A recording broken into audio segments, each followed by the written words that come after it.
Good morning everyone. आज की इस वीडियो हम लोग सॉल्व करेंगे हिंदी लैंग्वेज का प्रैक्टिस सेट। पूरे 50 प्रश्नों को हम लोग इस वीडियो में सॉल्व करेंगे। 50 में से आपके जितने भी प्रश्न सही होते हैं तो लास्ट में आप लोग अपना नाम और स्कोर कमेंट बॉक्स में जरूर देगा। और भी वीडियोस अगर आप लोगों को देखनी है तो आप लोग प्ले लिस्ट में जाके देख सकते हैं। आज की यह वीडियो बहुत ही इंपॉर्टेंट वीडियोस हैं, बिल्कुल पेपर जैसे प्रश्न आपको देखने को मिलेंगे। अगर 50 में से 22 प्रश्न अगर आप लोग सही कर लेते हैं तो आपकी हिंदी लैंग्वेज की तैयारी अच्छी है। 22 प्रश्न अगर सही कर लेते हैं तो एग्जाम में कम से कम आपके 35 प्लस क्वेश्चन सही होंगे। ओके, चलिए क्लास को स्टार्ट करते हैं। यहाँ पे क्लासेस का टाइमिंग आप लोग देख सकते हैं। टाइम से आप लोग क्लास को देख लिया करें। इस क्लास की अगर आपको फ्री में पीडीएफ चाहिए तो आप लोग हमारे टेलीग्राम चैनल से ज्वाइन हो सकते हैं। साथ ही अगर आपको बीएड एंट्रेंस एग्जाम का पूरा मटेरियल निचोड़ नोट्स चाहिए, रिविजन नोट्स चाहिए, तो ये आप लोग हमारा क्रैश कोर्स परचेज कर सकते हैं। वीडियो के डिस्क्रिप्शन बॉक्स में एक लिंक होगी, उस लिंक के माध्यम से आप लोग परचेज कर सकते हैं। सभी वर्गों के लिए क्रैश कोर्स है। 10 ईयर के प्रीवियस पेपर्स एंड सभी सब्जेक्ट के इंपॉर्टेंट क्वेश्चन आपको देखने को मिलेंगे।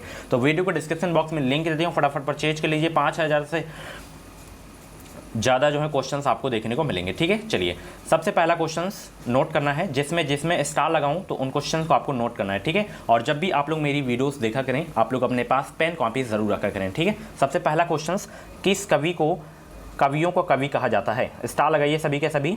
जितने भी लोग क्लास को देख रहे हैं सभी लोग वीडियो को लाइक कर देंगे और शेयर कर देंगे। दूसरों का भला आप लोग किया करें। किस कवियों को कवि कहा जाता है? 51 का जवाब देने का प्रयास करेंगे। तो मैं आपको बता दूं, किस कवि को कवियों का कवि कहा जाता है तो शमशेर बहादुर सिंह को जो है कवियों का कवि कहा जाता है। ऑप्शन इसका बी वाला बिल्कुल करेक्ट होगा। छपने वाला प्रश्न है, ऑप्शन बी वाला बिल्कुल करेक्ट हो जाएगा। ठीक है, चलिए और भी क्लासेस आपको प्लेलिस्ट में मिल जाएंगी। ओके, चलिए हिंदी प्रदीप पत्रिका का संपादन किया है किसने? हिंदी प्रदीप पत्रिका का संपादन किसने किया है? सभी लोग जवाब देने का प्रयास करेंगे। आंसर सोचने का अगर आप लोगों को ज़्यादा समय चाहिए तो आप लोग वीडियो को रोक भी सकते हैं और लास्ट में स्कोर जरूर बताइएगा ताकि मैं जान सकूं कि इनका क्या स्कोर अभी जा रहा है। और पूरी वीडियो को ज़रूर देखिएगा, बहुत कम समय आपके पास अब बचे हैं। ठीक है, इन बचे हुए दिनों में आप लोग रेगुलर अपनी तैयारी करें। ठीक है, गैप मत करिएगा, नहीं तो जो पढ़े हैं फिर कोई मतलब नहीं रहेगा। तो हिंदी प्रदीप पत्रिका का संपादन किसने किया है? बालकृष्ण भट्ट ने किया है। ऑप्शन इसका बी वाला बिल्कुल करेक्ट हो जाएगा। स्टार लगा के नोट जरूर से जरूर कर लीजिएगा। ठीक है, चलिए निम्नलिखित में से कौन सा निबंध हजारी प्रसाद द्विवेदी का नहीं है? सभी लोग जवाब देने का प्रयास करेंगे। कौन सा इसमें जो निबंध है वो हजारी प्रसाद द्विवेदी का नहीं है? सभी लोग जवाब देने का प्रयास करेंगे। 53 का राइट आंसर क्या हो जाएगा? सभी को भाई गुड मॉर्निंग।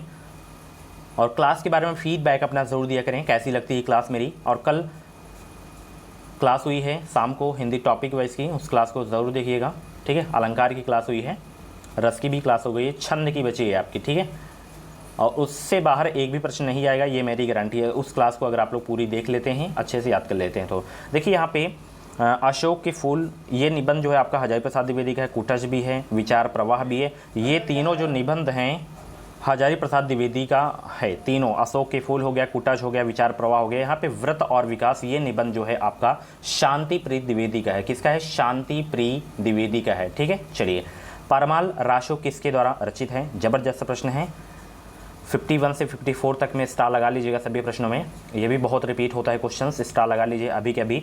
परमाल रासो किसके द्वारा रचित है? तो ये जो है रचित है जगनिक के द्वारा। ठीक है, ऑप्शन इसका जो है डी वाला बिल्कुल करेक्ट हो जाएगा। चलिए अगले प्रश्न में चलते हैं। मृगावती किसकी रचना है? छपने वाले प्रश्न हैं सारे के सारे। मृगावती किसकी रचना है? स्टार लगा के नोट कर लीजिएगा सभी लोग। तो मृगावती किसकी रचना है? तो मृगावती जो है कुतुबन की रचना है। ऑप्शन इसका सी वाला बिल्कुल करेक्ट हो जाएगा। ठीक है, चलिए बाजार से किस संज्ञा का बोध होता है? सभी लोग जवाब देने का प्रयास करेंगे। बाजार से किस संज्ञा का बोध होता है? 56 का जवाब दीजिए सभी लोग। बाजार से किस संज्ञा का बोध होता है? भाववाचक है नहीं, समूहवाचक है नहीं, व्यक्तिवाचक है नहीं, तो जातिवाचक संज्ञा का बोध होता है बाजार से। ऑप्शन इसका सी वाला बिल्कुल करेक्ट हो जाएगा। ठीक है, संज्ञा की क्लास नहीं देखें तो आप लोग प्ले लिस्ट में जाइए, आपको मिल जाएंगी। हर टॉपिक की जो है आपको क्लासेस मिल जाएंगी। चलिए आयोगवाह कहा जाता है किसको? आयोगवाह कहा जाता है किसको? विसर्ग को या महाप्राण को या संयुक्त व्यंजन को या अल्प प्राण को? सभी लोग जवाब देने का प्रयास करेंगे। ये सारे के सारे क्वेश्चंस मैं टॉपिक वाइज क्लास में करवा चुका हूँ। ठीक है, तो टॉपिक वाइज की जो है क्लासेस को आप लोग जरूर देखिए। तो आयोगवाह कहा जाता है किसे कहा जाता है?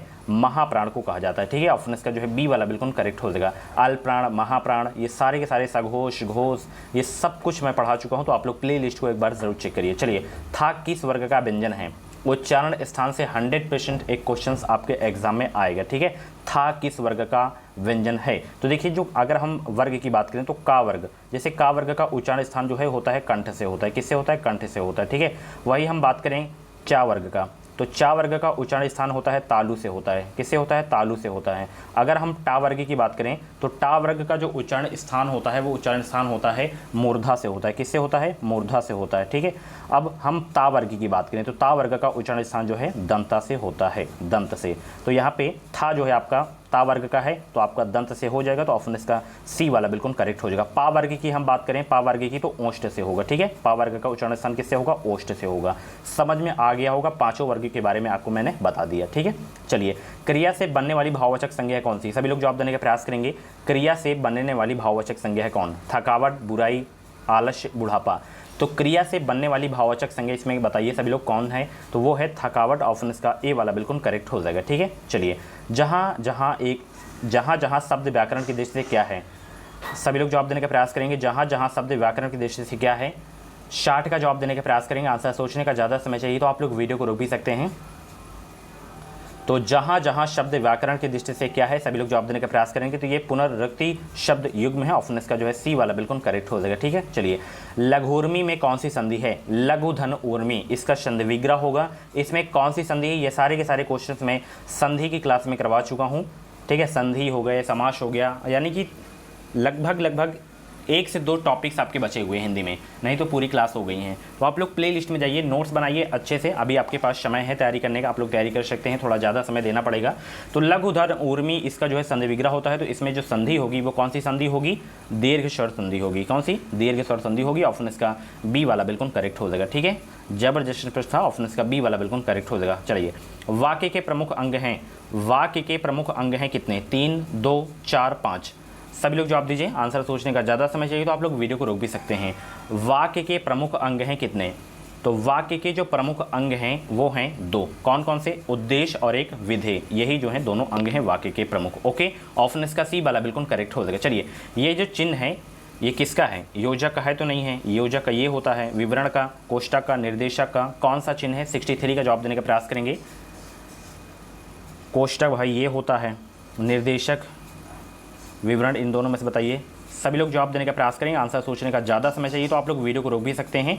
अगर आपके मन में बीएड से संबंधित कुछ भी डाउट्स हैं तो आप लोग कमेंट बॉक्स में अपना डाउट क्लियर कर सकते हैं। ठीक है, तो ये जो चिन्ह है आपका किसका है? सभी लोग जवाब देंगे। ये विवरण का चिन्ह है। किसका चिन्ह है? विवरण का। वहीं निर्देशक का ये आपका होता है, थोड़ा बड़ा होता है, और योजक वाला थोड़ा छोटा होता है। ठीक है, तो ऑप्शन इसका बी वाला बिल्कुल करेक्ट हो जाएगा। विस्मयवाचक चिन्ह कौन सा है इसमें? विस्मयवाचक चिन्ह कौन सा है इसमें? तो ये आपका योजक है। ठीक है, ये आपका अल्प विराम है। अब इन दोनों में बताइए कौन सा है? सभी लोग जवाब दीजिए। विस्मयवाचक चिन्ह कौन सा है? 64 का जवाब दीजिए। तो ये विस्मय बोधक या विस्मयवाचक है। ऑप्शन इसका बी वाला बिल्कुल करेक्ट हो जाएगा। इसको बताइए। ये बहुत ही सरल है और चिन्ह की स्पेशल मैं क्लास लिया था। तो बार बार कहता हूँ कि आप लोग टॉपिक वाइज की क्लासेस को नहीं देखें तो एक एक क्लास को जाके देखिए हिंदी में, अगर आपको बेस्ट स्कोर करना है। ठीक है, चलिए जितनी भी टॉपिक वाइज की क्लासेस हुई हैं उन टॉपिक्स को अच्छे से अगर आप लोग कर लेते हैं तो उससे बाहर एक भी क्वेश्चन नहीं जाएगा, ये मेरी गारंटी है। ठीक है, चाहे जो चैप्टर हो। चलिए मेहनत करो और सफलता प्राप्त करो वाक्य है कैसा? सरल वाक्य है या मिश्र वाक्य या संयुक्त वाक्य? कोई नहीं। 65 का भाई जवाब देंगे सब लोग। मेहनत करो और सफलता प्राप्त करो वाक्य है कैसा? मेहनत करो और सफलता प्राप्त करो, यह वाक्य है आपका संयुक्त वाक्य है। ऑप्शन इसका सी वाला बिल्कुल करेक्ट हो जाएगा। पढ़ने लिखने में कौन सा समास है? बताइए सभी लोग। पढ़ने लिखने में कौन सा समास है? पढ़ने लिखने में कौन सा समास है? समास की भी क्लास हो गई है। तो जिसके दोनों पद प्रधान हो और बीच में योजक चिन्ह लगा हो तो उसमें द्वंद्व समास होता है। ऑप्शन इसका बी वाला बिल्कुल करेक्ट हो जाएगा। द्विगु समास कैसे पहचाना जाता है? जिसका पहला पद संख्यावाची हो, दूसरा पद संज्ञा हो। ठीक है, चलिए जैसे यहाँ पे आ गया है अष्टाध्यायी, 8 अध्यायों का समूह। ये तो मतलब रट गया होगा आपको, द्विगु समास का उदाहरण। ठीक है, 8 अध्यायों का समूह, संख्यावाची आ रहा है ना 8। चलिए नवग्रह हो गया, जैसे चौराहा हो गया। ठीक है, ये सब द्विगु समास के उदाहरण हैं। चलिए धन का पर्यायवाची जो शब्द नहीं है उसे चुनिए। धन का पर्यायवाची इसमें कौन सा नहीं है? जवाब दीजिए सब लोग। 68 का राइट आंसर क्या हो जाएगा? धन का पर्यायवाची नहीं है कौन सा? तो यहाँ पे द्रव्य, संपदा, दौलत, ये सब तीनों जो हैं धन के पर्यायवाची हैं। द्रव आपका जो है धन का पर्यायवाची नहीं है। तो ऑप्शन इसका बी वाला बिल्कुल करेक्ट हो जाएगा। चलिए वीडियो को लाइक कर देंगे सभी लोग। चलिए, और जितने भी लोग चैनल से नए हैं सब्सक्राइब कर लेंगे। इस चैनल से आपको निश्चित ही मदद मिलेगी। जो भी यूपी बीएड की अपडेट रहेगी वो अपडेट आपको सबसे पहले हमारे चैनल के माध्यम से देखने को मिलेगी। आगे जब आपका बीएड में एडमिशन होने वाला रहेगा तो कैसे एडमिशन होता है, कौन कौन से डॉक्यूमेंट्स लगते हैं, बीएड में एडमिशन हो जाने के बाद प्रैक्टिकल फाइल कैसे बनाई जाती है, एग्जाम में कॉपी कैसे लिखी जाती है, तो ये सारी जानकारियाँ आपको मिलती रहेंगे। टेट सीटेट को कैसे क्लियर किया जाता है, जैसे मैं इन दोनों एग्जाम्स को क्वालिफाई किया हूँ बहुत ही आसान तरीके से, वही टिक्स फार्मूला आपको मैं बताऊँगा। बस आप लोग जुड़ जाएँ, ईमानदारी से चैनल को सब्सक्राइब कर लें। इस चैनल से आपको मैं कहता हूँ बार बार निश्चित आपको मदद मिलेगी। पुत्री का पर्यायवाची शब्द नहीं है कौन सा? 69 का भाई जवाब दीजिए। पुत्री का पर्यायवाची शब्द नहीं है कौन सा? तो आत्मजा है, दुहिता है, सुता है, इसमें तनय जो है पुत्री का पर्यायवाची शब्द नहीं है, तो ऑप्शन इसका ए वाला बिल्कुल करेक्ट हो जाएगा। चलिए अगले प्रश्न का जवाब देंगे सभी लोग। 70 से 72 तक में आपको जो है विलोम शब्द चुनना है। जैसे प्राचीन का विलोम शब्द बहुत ये पूछा जाता है, प्राचीन का विलोम। प्राचीन का विलोम बताइए क्या हो जाएगा? 70 का जवाब दीजिए सभी लोग। प्राचीन का विलोम शब्द क्या हो जाएगा? अर्वाचीन हो जाएगा। ऑप्शन इसका जो है बी वाला बिल्कुल करेक्ट हो जाएगा। ठीक है, चलिए नोट कर लीजिएगा जरूर। ऋजुता का क्या हो जाएगा? ऋजुता का विलोम शब्द बताइए। 71 का राइट आंसर क्या हो जाएगा? ऋजुता का विलोम शब्द क्या हो जाएगा? वक्रता हो जाएगा। ठीक है, ऑप्शन इसका बी वाला बिल्कुल करेक्ट हो जाएगा। चलिए व्यग्र का बताइए, व्यग्र का बताइए विलोम शब्द क्या हो जाएगा भाई? सभी को गुड मॉर्निंग, सभी लोग वीडियो को लाइक करें, शेयर करें। व्यग्र का क्या हो जाएगा? अव्यग्र हो जाएगा। ऑप्शन इसका जो है डी वाला बिल्कुल करेक्ट हो जाएगा। चलिए इसमें वाक्यांशों के लिए एक शब्द बताना है। जिसका जन्म पहले हुआ हो उसके लिए एक शब्द चुनिए। अनुज, द्विज, अग्रज, शर्वक। शर्वक का तो मतलब होता है जो सब कुछ जानता हो। ठीक है, तो जिसका जन्म पहले हुआ हो इसके लिए शब्द जो होगा वो कौन सा होगा? अग्रज होगा। ठीक है, ऑप्शन इसका जो है सी वाला बिल्कुल करेक्ट हो जाएगा। चलिए अगले प्रश्न को चलते हैं। दो पहाड़ों के बीच खाली स्थान को क्या कहते हैं? दो पहाड़ों के बीच खाली स्थान को क्या कहते हैं? 74 का भाई जवाब देने का प्रयास करेंगे सभी लोग। आंसर सोचने का ज़्यादा समय चाहिए तो आप लोग वीडियो को रोक भी सकते हैं। तो दो पहाड़ों के बीच खाली स्थान को क्या कहते हैं? घाटी कहते हैं। ऑप्शन इसका जो है ए वाला बिल्कुल करेक्ट हो जाएगा। ठीक है, चलिए उपकार को ना मानने वाला वाक्यांश के लिए सही शब्द क्या है? उपकार को ना मानने वाला वाक्यांश के लिए सही शब्द क्या है? 75 का जवाब देने का प्रयास करेंगे। उपकार को ना मानने वाला वाक्यांश के लिए सही शब्द क्या है? कृतज्ञ। क्या है? कृतज्ञ है। ऑप्शन इसका जो है ए वाला बिल्कुल करेक्ट हो जाएगा। स्टार लगा के नोट कर लीजिएगा, छपने वाले प्रश्न हैं। ठीक है, पूरी क्लास को जरूर देखिएगा। चलिए धारित्री का तद्भव रूप बताइए। धारित्री का तद्भव रूप बताइए क्या हो जाएगा? 76 का भाई जवाब दीजिए सब लोग। धारित्री का तद्भव रूप क्या हो जाएगा? जवाब दीजिए सब लोग। धारित्री का तद्भव रूप क्या हो जाएगा? धरती हो जाएगा। ठीक है, क्या हो जाएगा? धरती हो जाएगा। ऑप्शन इसका बी वाला बिल्कुल करेक्ट हो जाएगा। कौन सा शब्द इसमें तद्भव है बताइए? कौन सा शब्द इसमें तद्भव है? 77 का भाई जवाब देंगे सभी लोग। कौन सा शब्द इसमें तद्भव है? सभी लोग जवाब देने का प्रयास करेंगे।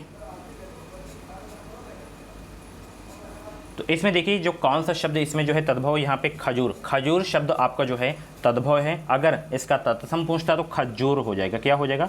खरजूर हो जाएगा ये।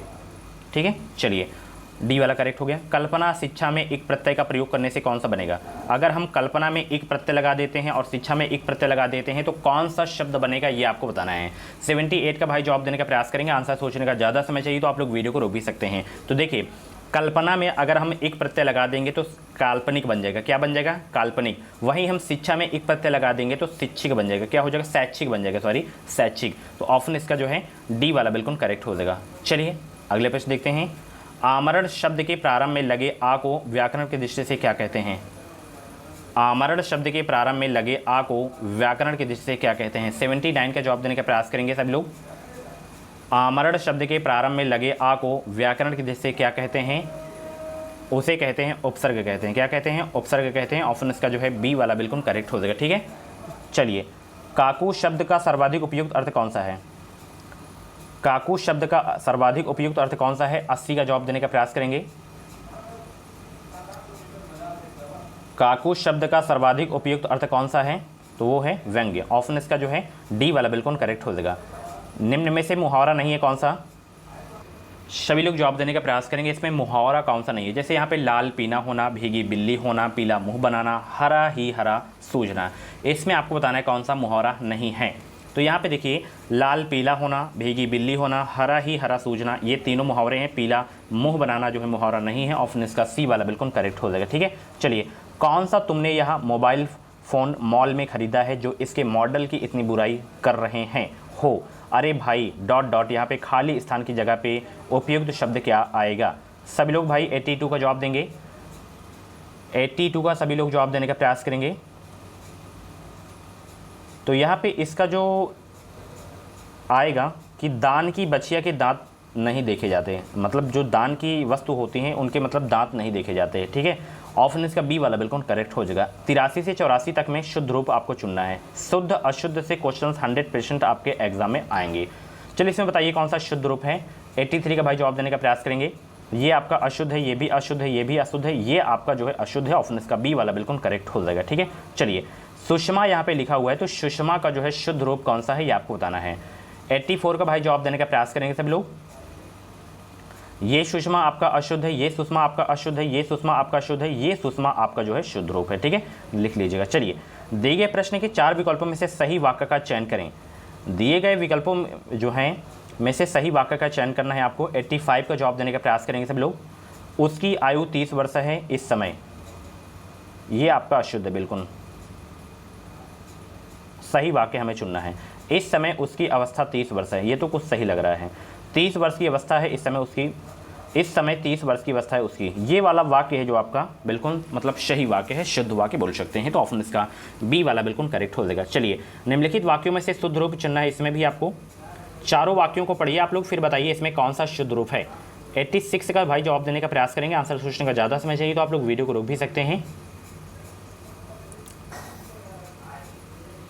तो यहाँ पे ये वाला जो वाक्य है, हमारी आयुष्मती कन्या का विवाह होने जा रहा है, तो ये वाक्य बिल्कुल मतलब शुद्ध वाक्य है। ठीक है, चलिए निर्वेद स्थायी भाव है किसका? ये सारे के सारे क्वेश्चंस में करवाए हैं और ज़्यादातर अगर ये क्वेश्चंस आता है इससे रस से तो स्थायी भाव ही पूछता है ज़्यादातर। 87 का भाई जवाब देंगे। तो शांत रस का स्थायी भाव क्या होता है? निर्वेद होता है। ठीक है, करुण का क्या होता है? शोक होता है। इन दोनों को आप लोग बताएं, वात्सल और हास्य का। चलिए निम्न में से कौन सा मातृक्षण नहीं है? ये भी क्वेश्चन बताया हूँ ना मैं कल। मातृक्षण नहीं है कौन सा? सॉरी, अभी छंद की तो क्लास ही नहीं हुई है, अलंकार हुआ था, उसमें मैं शब्द अलंकार बताया था और अर्थ अलंकार के बारे में बताया था। 88 का भाई जवाब देंगे। तो इसमें मातृछंद आपका बरवे है, हरिगीतिका है, दोहा है, मालिनी नहीं है। ठीक है, ऑप्शन इसका जो है डी वाला बिल्कुल करेक्ट हो जाएगा। हरिमुख मानव मधुर मयंक में अलंकार है कौन सा? हरिमुख मानव मधुर मयंक में अलंकार है कौन सा? 89 का जवाब देने का प्रयास करेंगे। हरिमुख मानव मधुर मयंक में अलंकार है कौन सा? 89 का जवाब देने का प्रयास करेंगे।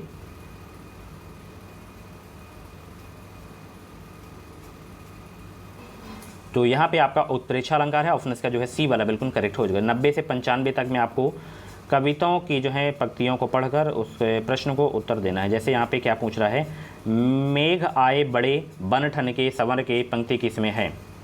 फिर आपको पंक्ति इसमें पढ़ना है। इसकी मैं PDF आपको सेंड कर दूंगा, आप लोग अच्छे से प्रैक्टिस कर लीजिएगा। ठीक है, यहाँ पे देख सकते हैं ये कविता है, आप लोग प्रैक्टिस कर लीजिएगा। तो मैं इसका आंसर बता दे रहा हूँ आपको, आप लोग प्रैक्टिस कर लीजिएगा।